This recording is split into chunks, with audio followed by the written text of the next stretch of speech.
Hey everybody, welcome to another episode of Podcast on D Shot. Today I'm going to bring in the pickle lover, That's right. Armen Saryan from 97.3 The Game. Armen, how are you doing? Good man. Thanks for having me on. Fun to be here. Yeah. So let's just kind of obviously the unheard of has happened, even though in Wisconsin sports it seems like everything's going right besides the Packers right now. Yeah. As the Bucks are your 2021 NBA champions, the Brewers are leading the National League Central right now.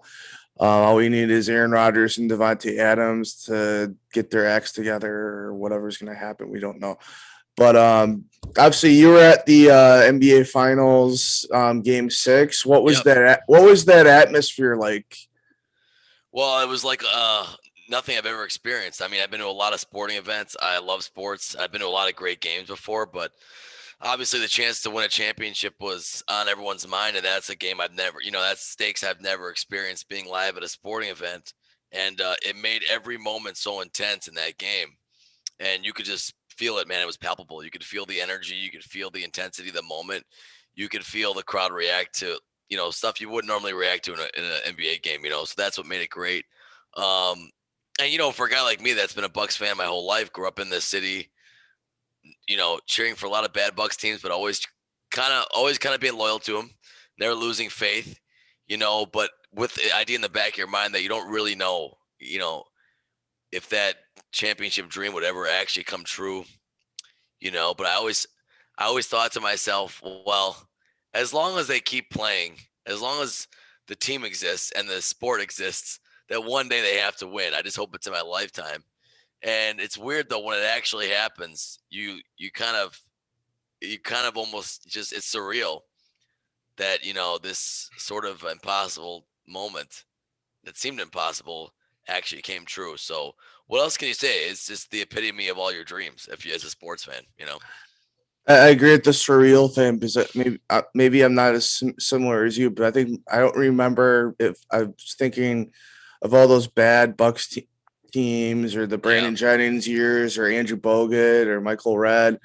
But I was trying to think of when I was a Bucks started being a Bucks fan, and I could not. I don't think I ever really watched the 2001 team. Surprisingly, I think my first Bucks fan moment might have been on the radio listening to Ted Davis after Sure. Ray Allen got traded or something like that. It's the first thing that pops in my head. But you're just kind of thinking about all those down years, thinking about 2003 when Cleveland and Miami got Dwayne Wade, and you can even throw Carmelo in there, and you're always kind of saying, why can't we ever have that kind of player? And we lucked into it in 2013. So this Right. kind of journey since 2013 of this team kind of going from the worst team in the NBA to obviously the best is just so cool. But all those other things in between that um, just kind of add to that, I guess. Well, it's crazy. You don't really know how success will happen sometimes when it does. You come up with a plan, every organization does. And so rarely does that plan come to fruition the way you want it to. I mean, I go back a little farther than you. So I was born in '84. My first memory of Bucks teams were the early '90s when they kind of came out of that '80s success they had, and started really becoming bad again. And 93, '94, they were one of the worst teams in basketball. So I started following those teams early on, and that we kind of had that hope. You talk about the Dwayne Wade, the LeBron. Every team has that hope that they can get that one great player in the draft. And Bucks fans kind of had that hope back in '94 when they had the first pick overall and got Glenn Robinson. That was the hope. That was the, and he did have really good years for the Bucks, and along with Ray Allen when he came in, that 2001 team emerged. But it was never sustained success for the Bucks, and they were always fighting this uphill battle of obviously being the shadow of bigger markets, the Bulls at the time in the '90s, and the idea that it was going to be an uphill battle for the Bucks to be that successful because you had to get lucky and hit on great players in the draft because it was going to be tough to get them to come, in free agency and things like that. It was not Milwaukee was not the place these teams wanted to go. So you came up with a blueprint to try and get better. It seemed like an impossible task. They had those good teams. They had a lot of bad teams in there, but Yeah, some those are also had some misfortunes because there are obviously those.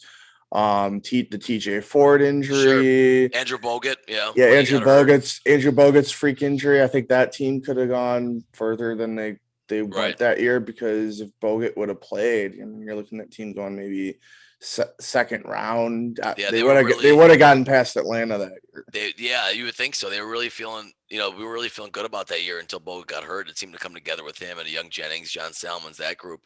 But would those teams have won the championship? I don't think so. I think that's the amazing part of this whole thing is the Bucks were able to field a championship team. I mean, at the time, the dream for those teams were just to finally win the first round playoff game again for the first time since '01.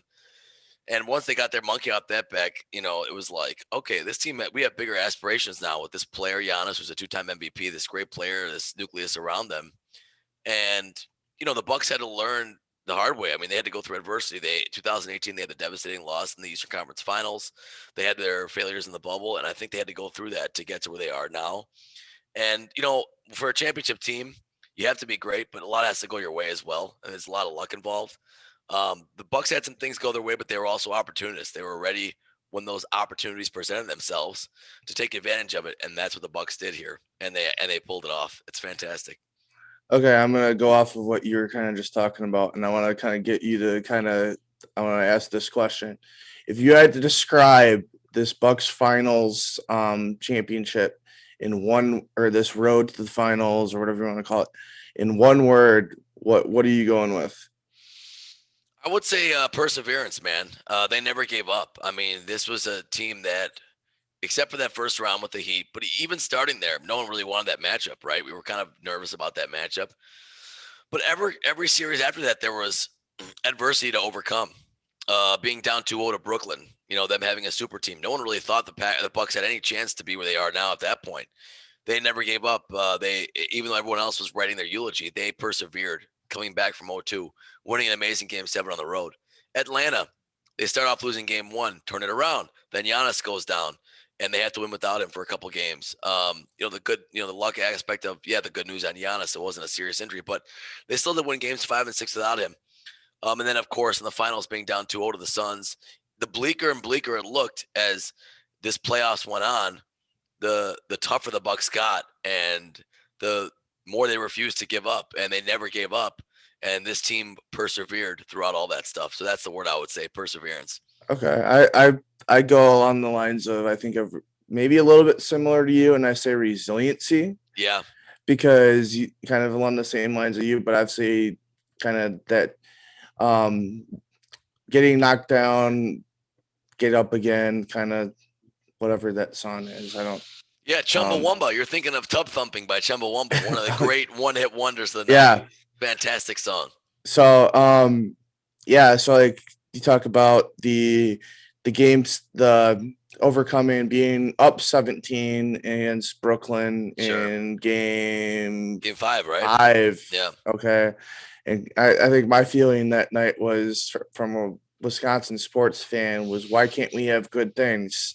Absolutely. Because you're seeing the Packers' failures in the playoffs, and the Brewers having a home game in the NLCS a couple of years ago, and that Game 7 and all those things. Sean Markham, for crying out loud, is another one. Right. Yeah, that's a great point. But just them kind of bouncing back and getting those 2 wins, and then having Giannis go down. Even you can throw in Dante DiVincenzo going down earlier in the playoffs, just kind of overcoming that. Even game 5 in this series, right. being down 16 and coming back, or being up 16 in game 6 and having Phoenix kind of come back on you. It's kind of that definitely, but I think overcoming also in the ways of, or not looking to, or taking advantage of your opportunities, because obviously James Harden wasn't 100% in that series. All of a sudden, Kyrie Irving goes down, so you don't really know. There are those type of things. Trae Young stepping on the ref's foot and getting hurt is another one. Just kind of those weird those things, but also I would say Kevin Durant, that shot that could have easily been a 3. If you had worn another shoe size, that would have maybe been a 3 or something. Right. Yeah. So I think resiliency is definitely something. that I kind of think about. Yeah, I mean, it just shows you how hard it is to win a championship, right? I mean, I don't think injuries happen, and some people make it an excuse. To me, it's just part of the story. Yeah, those things happen, but the Bucks had their share of too as well. I think every team deals with it. Obviously, Giannis went down. Um, it's amazing. It's like the NBA playoffs. This journey was like a long, long kind of march through the forest, and every point of that, there's a fork in the road, and the Bucks had to take that fork every time the right way, and they did it. And that's kind of what makes it so difficult, so rewarding, so amazing to accomplish something like that, because there were so many points in this playoffs where it didn't look good. It looked bleak. It looked like the Bucks were going to be in trouble, and it looked like that was the end. And the Bucks never gave up, and they came through. I mean, think about the Brooklyn series. You're down 2-0. You finally come back. You win two huge games at home to even that series. You have your chance to win Game 5 on the road, to steal that road game, and then you let that lead go. I mean, it looked like, you thought to yourself, how are they going to recover from this? But they came back, won Game 6. When it looked bleakest at the end, they came back, made plays, and they found a way to stay in that fight in Game 7 and win that grueling battle. That's an all-time game right there, that overtime win. Yeah, that's the amazing part, is how much they were able to overcome at every moment. You got to be mentally tough to do that. And then attitude reflects leadership. Their leader was Giannis. He's the most mentally tough guy on the floor, and that was their attitude throughout. I think also you can kind of look at, obviously, with Giannis being down, obviously you kind of learn a lot more on how to play as a team in a lot of ways. Absolutely. A lot of times during the playoffs, you'd have great games by Giannis and not so great games from Chris Middleton or Drew Holiday, and then so I think some of the team trying to get to that championship was Giannis can't do it by himself. He had to have some other guys step up. As we saw Right. Chris Middleton be a little bit more of a closer Mhm. at times. I think usually it was like, Giannis is Batman, Middleton is Robin, and instead it flips the other way around. So Yeah, and even when Giannis went down, Drew Holiday had to assume that role as Robin as well, and Middleton had to step up in his role. And those guys were ready when they needed to be. I mean, we were all excited that Giannis's injury wasn't worse, but I think a lot of people thought, can this team win without him? And they won 2 games because Middleton and Drew Holiday played great. Brook Lopez played great. Bobby Portis, Pat Connaughton off the bench. Bobby. Absolutely. Yeah, it was awesome. And he came up big in Game 6 as well. So I think playing those roles to perfection, but Middleton silenced a lot of haters. I mean, the Middleton narrative was there for a long time with a lot of fans, and it's dead forever. I mean, you can no longer say Middleton wasn't worth it. Middleton is not a worthy number 2. Middleton can't do it. When it counted, Middleton hit some of the biggest shots in this playoffs. Up until the last game, he hit the biggest shot in Game 6 to send the Bucks up 6 points with about a minute to go. That was one of the toughest, biggest shots you'll ever see. Amazing amount of shots he hit in Game 5 against Phoenix. In Game 6, he basically was the closer against the Hawks. He got white hot in the third. What he did to step up and make amazing. Don't forget Game 3 against Atlanta when he took over at the end in the fourth quarter. It's really amazing what he was able to do, and how he was able to heat up. And Middleton's the guy that if he wasn't hitting in the first half, it didn't matter because he could get hot again. He never gave up a shot. He never gave up trying to work at it, and it would get hot in the second half. So pretty amazing. I guess like favorite moment from the from the finals. Well, obviously, do you go to block or do you go to alley-oop? Which one do you think is going to go? Obviously, those two got to be two of the top plays now in franchise history. Well, the block was amazing. The Bucks might have won the game without the block, but it was one of the biggest plays. It was one of the most amazing plays that only one guy in the world can make. That's Giannis.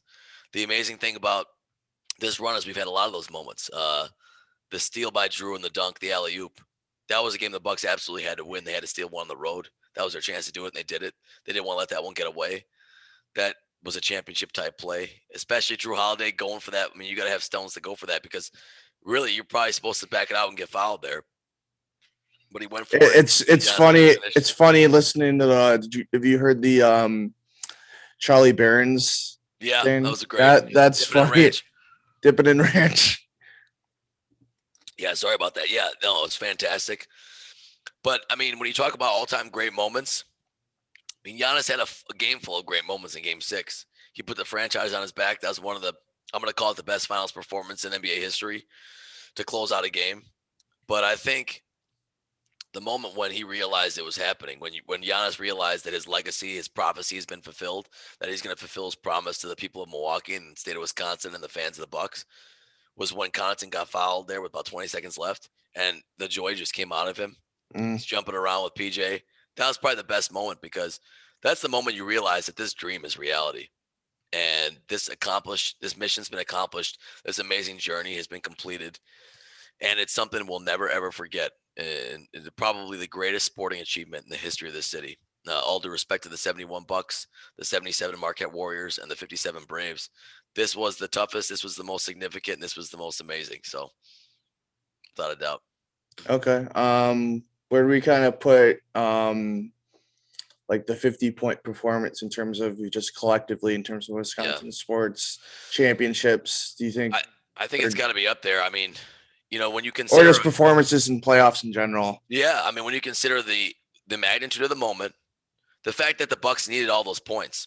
It wasn't like they won by 20, The Bucks were not hitting from outside. They weren't hitting threes. They really couldn't make a shot most of the night. They were on Giannis's back, and they needed every bit of his performance to win that game. And the fact that he was able to do it in ways he wasn't able to do it before, right? He hit his free throws. Like, that was incredible that his whole game came together in the most important time. It's really hard. The best part about that, another moment, Yeah, the best part about that is like the press conference after that, and he's talking about how other people kind of achieve their goals, and he goes, everybody rips on him for not making his free throws, and he goes, I made my free throws tonight. Yeah, I'm a freaking champion. Oh, amazing. Yeah, I mean, I think there have been great performances in sports, in the history of the sports state. I mean, you can go back to 57 with the Braves. Hank Aaron, Eddie Matthews in the World Series were fantastic. Lou Burdett winning 3 games. 82 Brewers, right? They come on the final day of the year. They have to beat the Orioles to win the division. Robin Yount hit 2 homers. He put them on his back, kind of. 08. There are great moments in 08. You talk about CC Sabathia. Yep.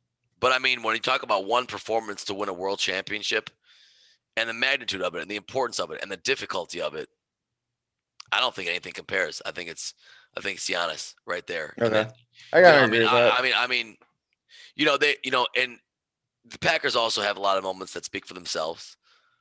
Desmond Howard in the Super Bowl.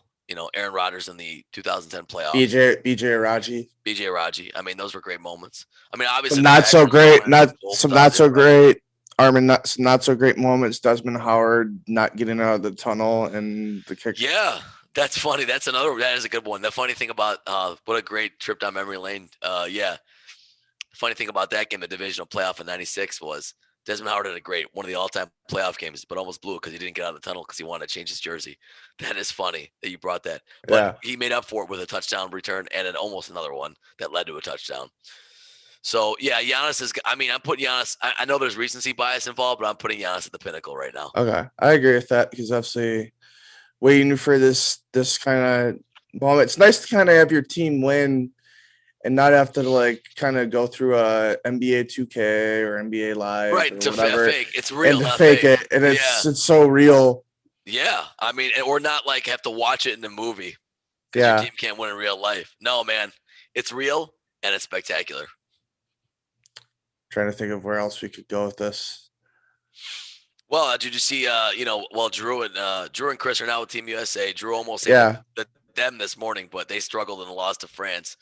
But that's great for those guys. They're going to be on that team. Hopefully they can start winning some games. Talk about an awkward plane flight. Yeah. Plane flight. Yeah. With Devin Booker. And I'm sure Devin Booker sat away from home, but sure. Well, after a while they probably started talking. Now they're teammates now on Team USA. No, I think not only winning it, but the celebration was great. I think when we talk about this, part of the legacy is always going to be Deer District.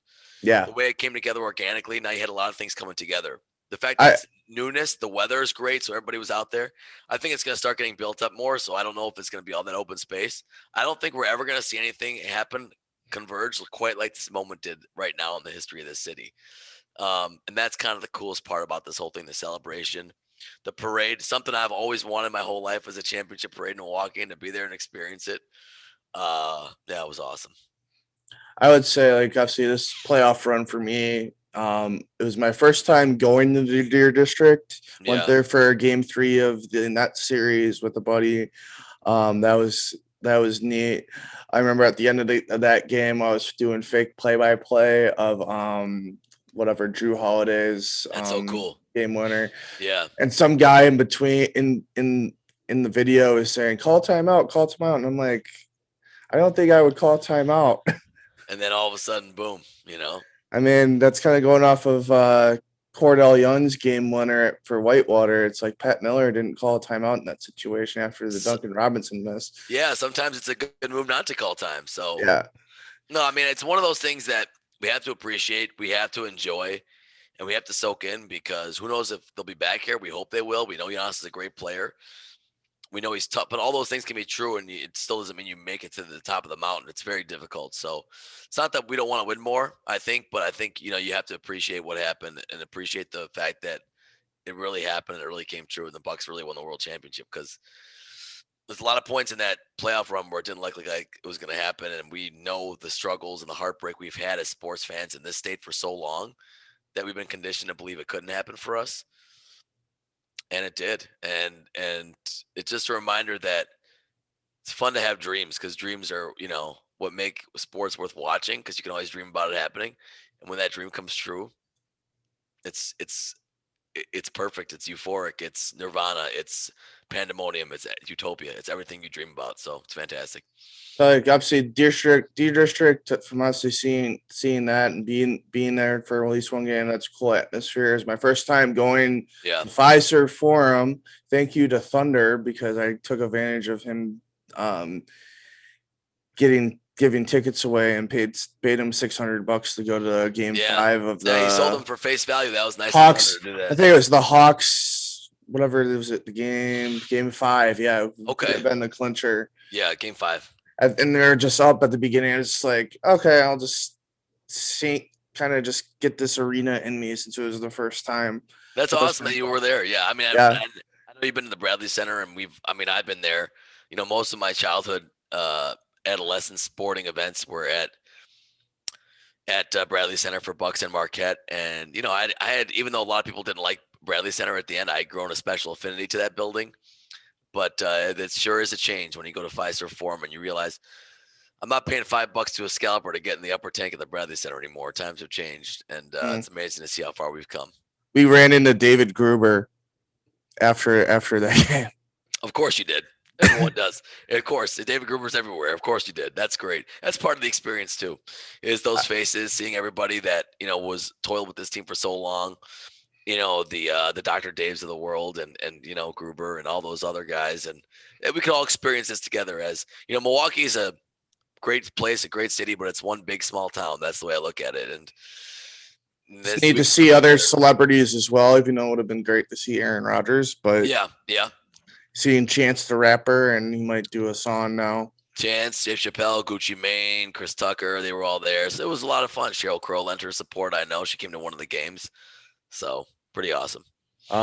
Just my thoughts from the parade. I think just kind of the neatness of also from some of the games too, just kind of be able to have, former Bucks players come to some of those games, but also kind of be involved in the parade. Brandon Jennings, yeah. Bucks and Six creator. Michael Redd and all those guys. Yeah, seeing a picture with Middleton and Red and being able to say deuces squared. That is so cool. And really, he took on that mantle of the sharpshooter, the guy that can score. And, this is for those guys as much the Marcus Johnsons of the world. A lot of guys, Big Dog, that I kind of wish they would have brought Big Dog back too, because I think he's a big part of this franchise. Ray Allen. Ray Allen, of course. Guys that that put their work in here for Milwaukee and that walks so these guys could run in, so to speak. They weren't part of this specific team that won the title, but a guy like Brandon Jennings, who gave us that first battle cry, that first belief, that first moment to reject the loser mentality, and that's what he did. And it was great to see him enjoy the parade, which he did. What was kind of the reaction, or what kind of things did you guys kind of get on the radio station kind of after the title?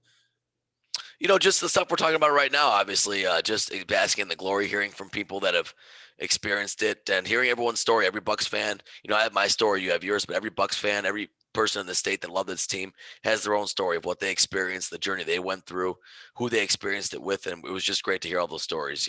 Really fantastic because it's about the Um, people. It's about the people, man. yeah, and we can't leave out a nice little Cinderella ending for Jim Paschke.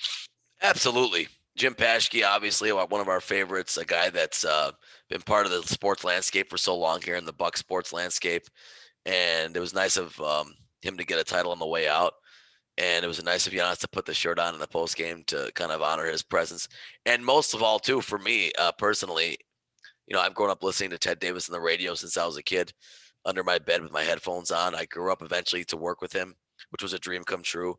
Got to know Ted as a person as well as a fantastic Hall of Fame broadcaster.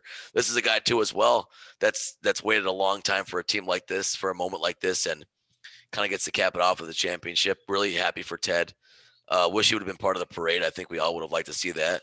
But Ted deserves this as much as anybody as well. A great broadcaster and a great fan of the Bucks for so long. I liked was it the Tom Petty reference Tom Petty reference. in the Ted, boy, final game? did he nail that or what? Perfect Yeah, call. I think he kind of captured the feeling we all had, and that's what makes Ted great. That was a great Tom Petty reference. A room on the top of the world. yeah. I guess going in the next season, and obviously we got the draft coming up. Yeah.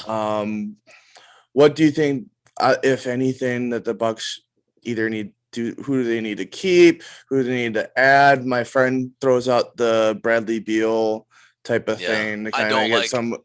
I personally don't like the Bradley Beal thing, just because I don't know if he's a great fit for this team. Yeah, he can score. Can he play defense?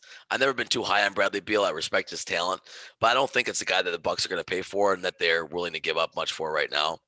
I didn't mean to interrupt you there, but basically, I think PJ and Bobby are the questions right now. You'd like to have both of them back. Bobby Portis is going to decline that option, and obviously he's earned himself more money. The question is, will he test the open market and take the biggest offer, or will he? He'll get more money, but will he take a little less than the open market would offer by staying in Milwaukee? Because I think the Bucks can only offer like 6 to 8. My thing is, I wouldn't begrudge Bobby Portis for whatever he did. He's earned this chance to take a bite out of the apple. If he takes the best offer, so be it. But I think he also is a guy that, and he said it repeatedly, his career and his life has been revived in Milwaukee. It's the best thing that ever happened to him as a pro. I think he knows that, and I think part of him wants to be here. So we'll see.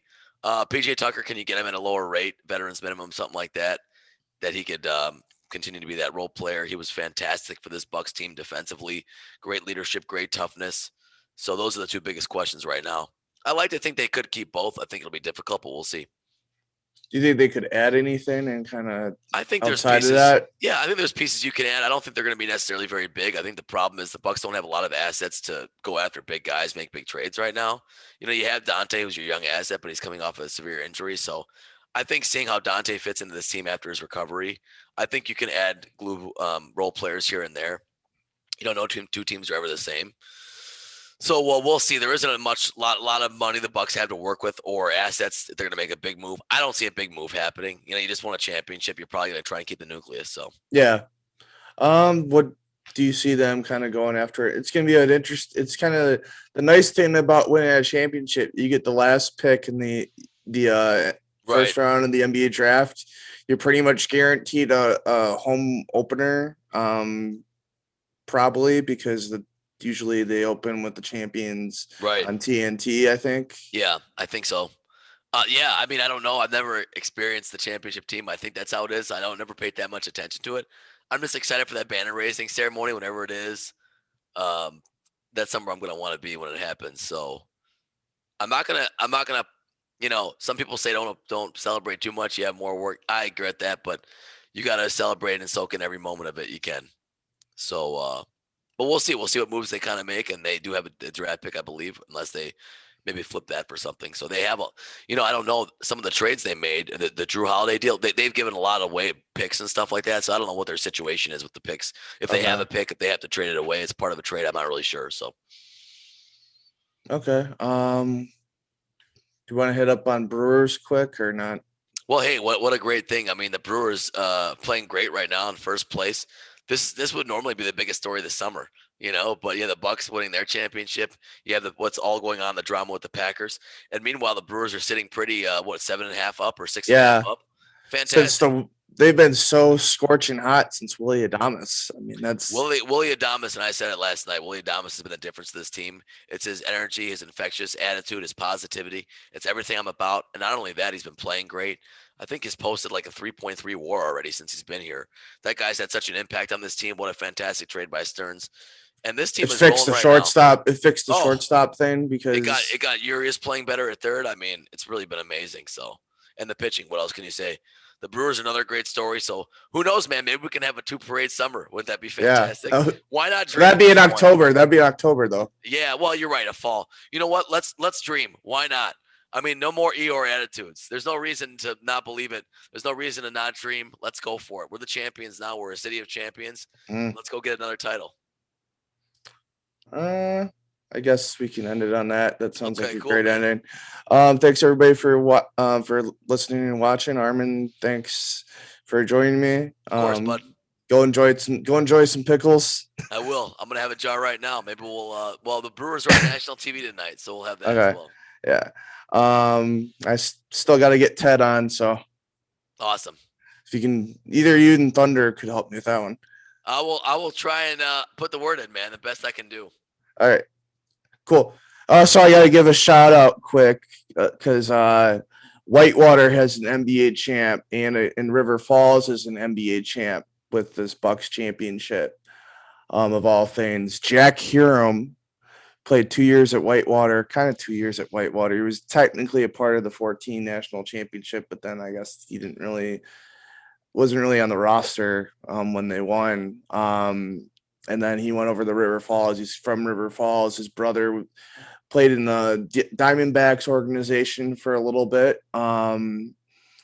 And Marty Hiram, his brother's out of the minors, but yeah, Jack Hiram is part of the player development of the Milwaukee Bucks. So it's a neat thing to kind of see a former Warhawk be a part of that celebration as well. That's fantastic. Wow, I didn't know that. So hopefully he'll get a ring, I would think. Yep. He already has the photos of him with the trophy. So sweet. All right, Armen, thanks for joining me. Thanks everybody for listening and watching. All right.